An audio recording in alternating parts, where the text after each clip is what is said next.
আসসালামু আলাইকুম, সবাই কেমন আছেন? আশা করি অনেক ভালো আছেন। আমি দক্ষিণ কোরিয়া থেকে আপনাদের সাথে আছি।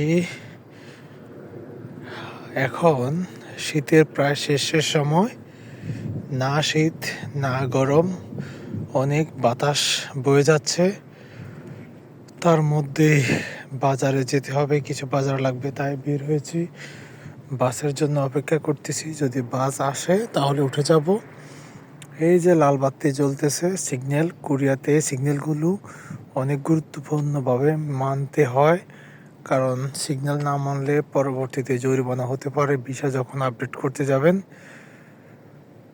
আর এসব মোড়ে মোড়ে সিগন্যাল থাকার কারণে কোরিয়াতে দুর্ঘটনার প্রবণতা একদম নেই বললেই চলে।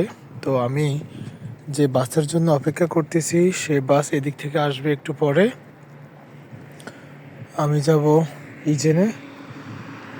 এই লাইনে প্রায় 15-20 মিনিট পর পর বাস আসে।